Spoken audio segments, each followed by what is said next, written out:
दोस्तों आज हम बात करेंगे निर्जला एकादशी के व्रत की कथा और उससे होने वाले लाभों के बारे में। तो निर्जला एकादशी का व्रत ज्येष्ठ मास के शुक्ल पक्ष की एकादशी तिथि को रखा जाता है। भगवान विष्णु को निर्जला एकादशी इतनी प्रिय है कि साल भर में आने वाली सभी एकादशियों के बराबर का पुण्य फल निर्जला एकादशी का व्रत रखने से मिलता है। जो भी भक्त पूरी विधि विधान के साथ निर्जला एकादशी का व्रत रखते हैं और निर्जला एकादशी व्रत कथा का पाठ करते हैं उन्हें वैकुंठ लोक में जगह मिलती है। ऐसे में विस्तार से पढ़ते हैं आगे। तो युधिष्ठिर ने कहा, हे जनार्दन, आपने अपरा एकादशी का महात्म्य सुनाया, अब कृपया ज्येष्ठ शुक्ल पक्ष की एकादशी का वर्णन करें। भगवान श्री कृष्ण बोले, हे राजन, इसका वर्णन सत्यवती पुत्र वेदव्यास जी करेंगे, क्योंकि वे सभी शास्त्रों की ज्ञाता हैं और वेदों में पारंगत है। तब वेदव्यास जी ने कहा, दोनों पक्षों की एकादशी को भोजन नहीं करना चाहिए। द्वादशी के दिन स्नान आदि कर भगवान केशव की पूजा करके नित्य कर्मों से निवृत्त होकर पहले ब्राह्मण को भोजन कराएं, फिर स्वयं भोजन करें। जन्ना शौच और मरना शौच में भी एकादशी को भोजन नहीं करना चाहिए। मतलब कोई जन्मा है और कोई मृत्यु हुई है तो उन ऐसे अवसरों में अपन को एकादशी से जो भोजन है वो नहीं करना चाहिए। मतलब अपन ने एकादशी को व्रत रखा और द्वादशी को अपन भोजन करेंगे तो उस दिन ब्राह्मणों को भोजन कराने के बाद में करना चाहिए। और अगर कहीं पे मृत्यु भोज वगैरह है तो वहाँ पे नहीं करना चाहिए। अगर किसी का जन्म हुआ है और उसके अवसर में किसी को भोजन की प्राप्त हो रही है तो वो भी नहीं करना चाहिए। दोस्तों पितामह, मेरी बात ध्यान से सुनिए। राजा युधिष्ठिर, माता कुंती, द्रौपदी, अर्जुन, नकुल और सहदेव ये सभी एकादशी को उपवास करते हैं और मुझसे भी कहते हैं, भीमसेन तुम भी व्रत करो। मैं उनसे कहता हूँ, मुझसे भूख सहन नहीं होती। यह सुनकर व्यास जी ने कहा, यदि तुम स्वर्ग प्राप्त करना चाहते हो और नरक से बचना है तो दोनों पक्षों की एकादशी को उपवास करो। भीमसेन बोले, हे महाबुद्धिमान पितामह, मैं सत्य कहता हूँ, एक बार भोजन करके भी मैं उपवास करना मेरे लिए कठिन है।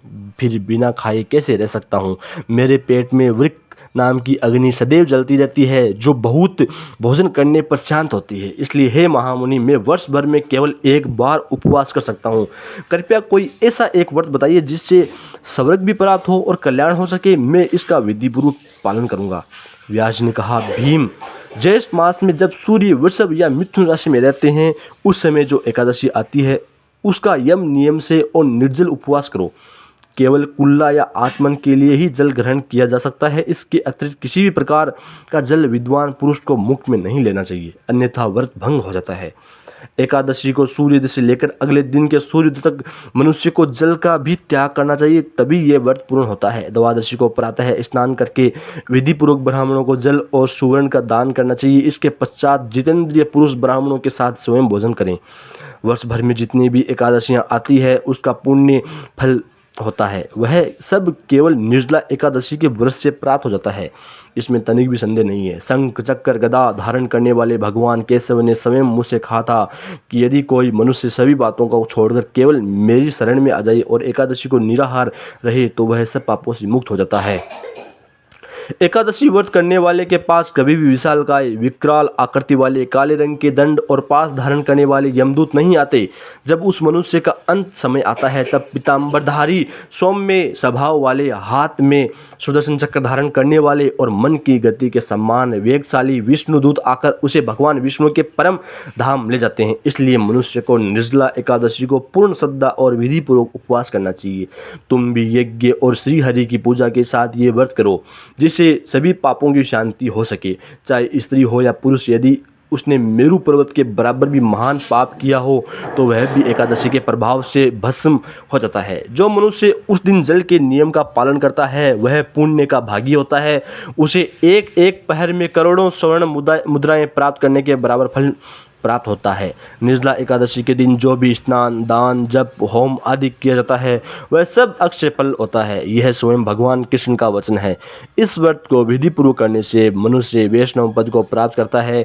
जो मनुष्य एकादशी के दिन अन्न खाता है वह पाप खाता है, वह इस लोक में चांडाल के समान होता है। जो मृत्यु के बाद उसे दुर्गति प्राप्त होती है। जो व्यक्ति ज्येष्ठ शुक्ल पक्ष की एकादशी को उपवास करके दान करता है वह परम पद को प्राप्त होता है। जो एकादशी का व्रत करते हैं वे ब्रह्म हत्या, शराब पीना, चोरी करना और गुरु का अपमान करने जैसे पापों से भी मुक्त हो जाते हैं। हे कुंती पुत्र, निर्जला एकादशी के दिन श्रद्धालु स्त्री पुरुष के लिए जो विशेष दान और कर्तव्य बताए गए हैं उन्हें सुनो। उस दिन जल में शयन करने वाले भगवान विष्णु की पूजा करनी चाहिए और जलमयी धेनुका का दान करना चाहिए। अगर संभव हो तो वास्तविक गाय या घृतमयी धेनु का दान करना उचित होता है। मतलब अगर वास्तविक गाय या कोई घृत वगैरह या घृत में धेनुका वगैरह को दान करना चाहिए, वो कर सकता है। साथ ही पर्याप्त दक्षिणा और विभिन्न प्रकार के मिष्टानों द्वारा ब्राह्मणों को श्रद्धापूर्वक संतुष्ट करना चाहिए। ऐसा करने से ब्राह्मण अवश्य प्रसन्न होते हैं और उनके प्रसन्न होने पर भगवान श्रीहरि मोक्ष प्रदान करते हैं। जो लोग सम दम दाम प्रवृत्त होकर श्रीहरि की पूजा करते हैं, रात्रि में जागरण के साथ यह व्रत करते हैं, वे अपनी 100 पीढ़ियों को और आने वाली 100 पीढ़ियों को भगवान वासुदेव के धाम में पहुंचा देते हैं। इस दिन अन्न, वस्त्र, गौ, जल, शैया, सुंदर आसन, कमंडलू और छाता आदि का दान करना चाहिए। जो व्यक्ति उत्तम और सुपात्र ब्राह्मण को जूता दान करता है वह सोने के विमान पर बैठकर स्वर्ग में प्रतिष्ठित होता है। जो व्यक्ति इस एकादशी की महिमा को श्रद्धा से सुनता है और जो श्रद्धापूर्वक इसका वर्णन करता है वे दोनों स्वर्ग लोक को प्राप्त होते हैं। चतुर्दशी युक्त अमावस्या के सूर्य ग्रहण में जो फल श्राद्ध से प्राप्त होता है वही इस एकादशी के श्रवण से प्राप्त होता है। सुबह दंत धावन करके यह संकल्प लेना चाहिए कि मैं भगवान केशव की प्रसन्नता के लिए एकादशी को निराहार रहूंगा और आचमन के अतिरिक्त अन्य किसी प्रकार का जल ग्रहण नहीं करूंगा।